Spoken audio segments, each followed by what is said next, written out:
Hi, I'm Stephanie Spear, NAR Regulatory Policy Representative. I'm here today with Leslie Walker, NAR Associate Counsel, and Russell Riggs, NAR Senior Regulatory Policy Representative. We're here today to talk about unmanned aerial vehicles, UAVs, which you may know as drones. Currently, FAA policy prohibits commercial use of UAVs. This impacts realtors who want to use UAV technology for filmography and photography for selling commercial and residential properties.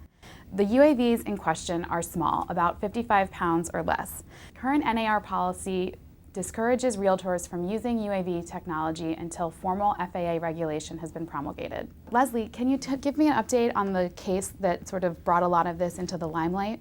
Sure. There was a recent case that was decided this past year.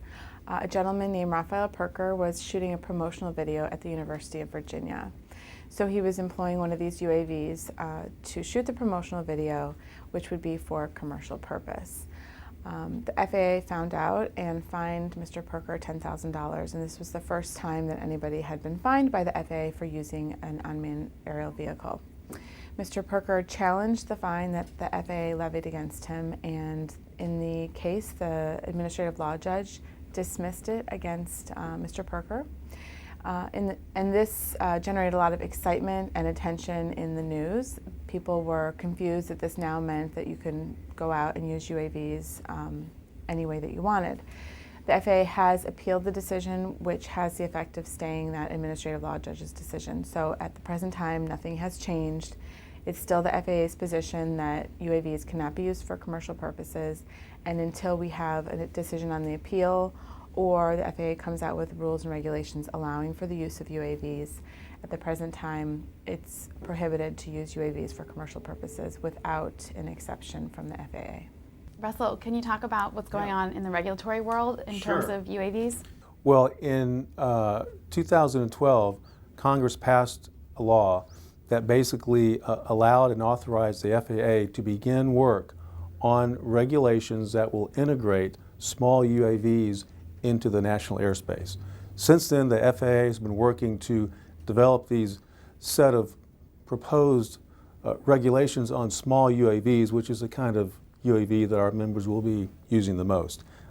We anticipate that there will be a set of proposed regulations out for public comment in November of 2014, and if the FAA sticks with their congressionally mandated deadline, they should have those set of proposed regulations finalized by September of 2015. Leslie, there's been a lot of talk in the news lately about people getting waivers from the FAA regulation. Can you tell us about that? Sure. So just recently there were a few production companies that were granted waivers from the FAA to use UAVs for a commercial purpose in connection with their filming.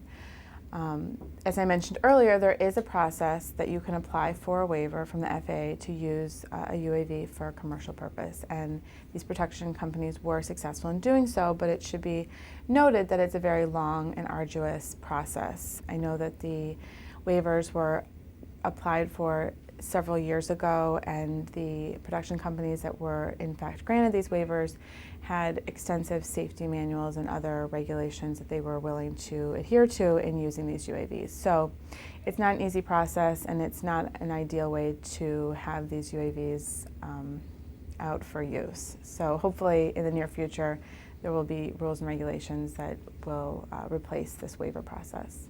Russell, can you give us a quick overview of what's going on with regulations pertaining to UAV use? We've been actively engaging the FAA to make sure they understand our members' unique concerns and perspectives in this area. There's a huge pent-up demand among our members to be able to use this technology. We think, and they think, they can use this technology safely and responsibly as long as there's some good regulations in place. We've been actively engaging the FAA through meetings and other communications. We've been commenting on information that they have released to the public. And we've also been working very carefully with another group of industry stakeholders who are very interested in moving forward and seeing this technology with broader use within the national airspace. We've also been working with our brethren organizations within Washington, D.C. and the real estate community to educate them about how they might be able to use UAVs in their work as well. Thanks so much. Leslie, can you give us a basic takeaway for members? The bottom line is that if you're going out and using UAVs, and if you're going out in the public and stating that you're using UAVs, you are opening yourself up to liability and possible investigation by the FAA. The FAA is adamant that UAVs cannot be used for a commercial purpose, and until we have a clear rule or regulation allowing for the use, it's NAR's recommendation that our members hold off on using this new technology until there is a clear green light from the FAA to do so.